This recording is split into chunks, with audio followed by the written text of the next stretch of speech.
नमस्कार दर्शकों, आयुर्वेदा ऑनलाइन में आप सभी का बहुत स्वागत है। मैं हूं आपके साथ चित्रा शर्मा। अक्सर महिलाएं जब गर्भवती होती हैं तो उन्हें ऐसे समय में अपना रखरखाव कैसे रखना चाहिए, अपनी सेहत का और अपने बच्चे का ख्याल कैसे रखना चाहिए जो कि उनके गर्भ में पल रहा है, इन सभी बातों को लेकर बहुत सारी भ्रांतियां फीमेल्स के मन में हो जाती हैं और नॉलेज भी नहीं होती है, जिस वजह से कई बार जो है कुछ मिस हैपनिंग भी हो जाती है।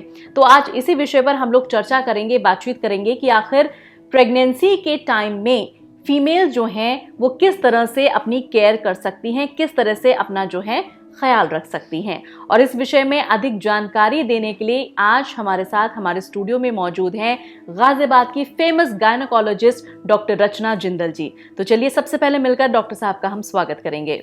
नमस्कार डॉक्टर साहब, स्वागत है आपका। आप सभी को मेरा नमस्कार जी।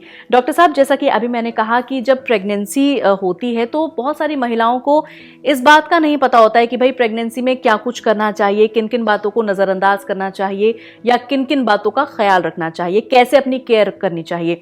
और इसका रिजल्ट ये होता है कि जब हमें इस चीज़ की नॉलेज ही नहीं है तो प्रेगनेंसी में बहुत सारे कॉम्प्लिकेशंस हो जाते हैं, बहुत सारी प्रॉब्लम्स हो जाती हैं। तो सबसे पहले तो आपसे आज यही जानना चाहेंगे कि प्रेगनेंसी टाइम में फीमेल्स कैसे अपनी सेहत का ख्याल रखें, गर्भ में जो शिशु पल रहा है उसका ख्याल रखें। इसके बारे में मैं बताना चाहती हूँ कि प्रेगनेंसी 9 मंथ का एक ड्यूरेशन होता है। 9 मंथ के उस ड्यूरेशन को हम लोग 3 पार्ट्स में डिवाइड करके चलते हैं। First trimester, second trimester, third trimester. तो फर्स्ट 3 मंथ्स का टाइम पीरियड होता है। जैसे ही डेट जो लास्ट पीरियड आया था वो मिस होते ही हम उसको 1 मंथ कंप्लीट कहते हैं। तो मतलब फर्स्ट 3 मंथ्स हो गए, लास्ट पीरियड से 3 मंथ्स। तो इस 3 मंथ्स की समस्याएं अलग होती हैं। नेक्स्ट 3 मंथ्स की समस्या और ट्रीटमेंट्स थोड़ा डिफरेंट होते हैं और लास्ट 3 मंथ्स का थोड़ा डिफरेंट होते हैं। अब हम सबसे पहले कवर करेंगे फर्स्ट 3 मंथ्स में। जैसे ही पीरियड्स की डेट मिस हुई, आजकल वैसे तो बाहर बाज़ार में भी किट्स मिलती हैं, प्रेगनेंसी टेस्ट कर सकते हैं और देखा कि कंफर्म कर लिया कि प्रेगनेंसी टेस्ट है तो अपने डॉक्टर को कंसल्ट करना चाहिए, फर्स्ट विजिट कर लेनी चाहिए।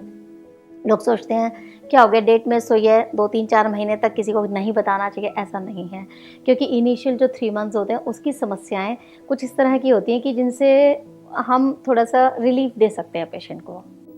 जैसे morning sickness, vomitings, excessive vomitings हो सकती हैं, सुस्ती हो सकती है, थकावट हो सकती है, क्योंकि बॉडी के अंदर शॉवर ऑफ हार्मोन आता है। प्रेगनेंसी वाला हार्मोन होता है प्रोजेस्टेरोन हार्मोन, जो हमारी प्रेगनेंसी को मेंटेन करता है, उसका शॉवर बॉडी के अंदर आता है। उसकी वजह से जो बॉडी के ऊपर जो इफ़ेक्ट्स होते हैं उसके असर में औरतों को काफ़ी डलनेस, वीकनेस, चक्कर, सुस्ती, थकावट, इनका कुछ हद तक मेडिसिन से ट्रीटमेंट है। पहले टाइम में लोग मेडिसिन नहीं लेते थे, वॉमिटिंग्स लगती रहती थी तो इसको माना जाता था कि ऐसा तो होता ही है। अब ऐसा नहीं है, कुछ चीज़ों को हम ट्रीटमेंट कर सकते हैं, क्योर कर सकते हैं। तो ये चीज़ों का ध्यान इनिशियल स्टेज में रखना चाहिए। फिर सेकेंड 3 मंथ्स का ड्यूरेशन होता है। सेकेंड 3 मंथ्स के अंदर अब जब बेबी फॉर्म हो गया, फॉर्म होने के बाद ग्रोथ वाला टाइम शुरू होता है। फॉर्मेशन के बाद ग्रोथ शुरू होती है।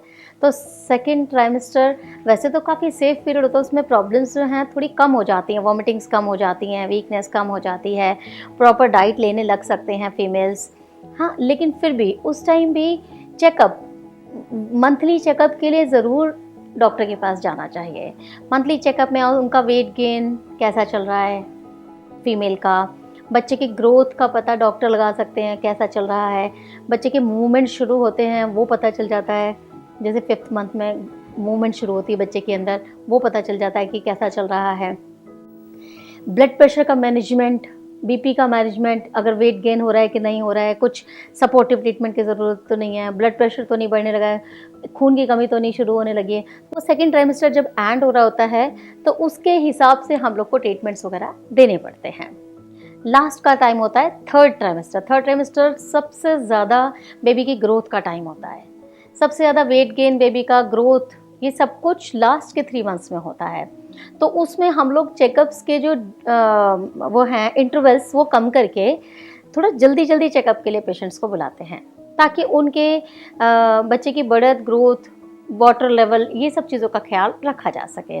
तो इस तरह से डिवीज़न करके और जैसे जैसे डॉक्टर विजिट के लिए बुलाए, शुरू के 3 मंथ्स में मंथली चेकअप, सेकेंड ट्राइमेस्टर में 3 वीक्स में चेकअप और लास्ट के ट्राइमेस्टर में 15 डेज पे चेकअप, ये सब चेकअप हम लोग बताते हैं। उसमें ऐसा नहीं है कि सिर्फ हम शक्ल देखा और उसकी ग्रोथ, वेट गेन, उसके सारे ब्लड प्रेशर वाले पैरामीटर्स, खून की कमी वाले पैरामीटर और सारे ब्लड टेस्ट, ये सब चीज़ों का एक फिक्स्ड ड्यूरेशन पे हम लोग कराते चलते हैं, ताकि माँ को सेफ एंटीनेटल पीरियड मतलब प्रेगनेंसी वाला टाइम एंड सेफ डिलीवरी दी जा सके।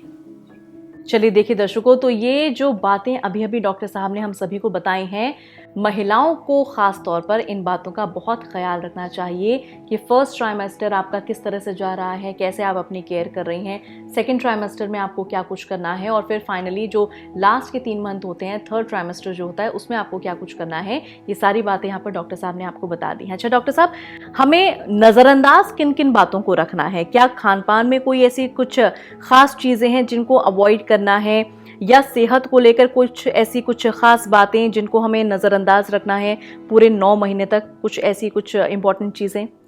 हाँ, जैसे कुछ लोगों को प्रेगनेंसी वाले चक्कर की प्रॉब्लम होती है। अब वो पर्टिकुलरली वो चक्कर because of that progesterone hormone है, तो उसको पूरी तरह से ठीक नहीं किया जा सकता। तो उसकी जो जिनको भी समस्या होती है उनको हम फीमेल्स को ये कहते हैं कि चक्कर का असर अगर है तो वो थोड़ा सा अपना उस टाइम पे रेस्ट ले लें, एक स्ट्रेच में काम ना करें कि वो बिल्कुल गिरने को तैयार हो जाए, थोड़ा रेस्ट लेके काम कर लें, अपना कंप्लीट कर लें। और इसको हम थोड़ा सा नज़रअंदाज कर सकते, क्योंकि इसकी कोई ऐसी पर्टिकुलर मेडिसिन नहीं होती कि खाइए और चक्कर ठीक होए, बिकॉज प्रेगनेंसी अंदर है, बॉडी में हार्मोन वही वाले बन रहे हैं, तो ये वाले चक्कर तो थोड़े बहुत आ ही सकते हैं। दूसरी चीज़, जो लोग पेट में दर्द बताते हैं, वो because of the growth of the baby, वो स्ट्रेचिंग वाला जो पेन होता है वो नॉर्मल है, वो होगा ही होगा। तो उसके लिए हम एक्स्ट्रा मेडिसिन या एक्स्ट्रा बेड रेस्ट ये सब की ज़रूरत नहीं होती।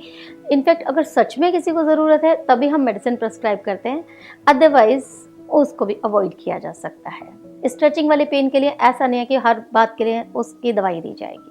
चलिए, तो ये कुछ बातें हैं जिनका कि महिलाओं को ध्यान रखना चाहिए। इन बातों को नज़रअंदाज आपको करना है। अगर आपको चक्कर आ रहे हैं तो आपको रेस्ट करना है, और खामखा दवाइयाँ नहीं खानी है कि भाई मुझे चक्कर आ रहा है या मुझे वॉमिट बहुत ज़्यादा हो रही है तो बस मैं दवाई खा लूँ। नहीं, कोई भी प्रॉब्लम होती है तो डॉक्टर से कंसल्ट करना बहुत ज़रूरी है। बिना डॉक्टर के परामर्श के कोई भी मेडिसिन प्रेगनेंसी टाइम में आपको नहीं खानी है।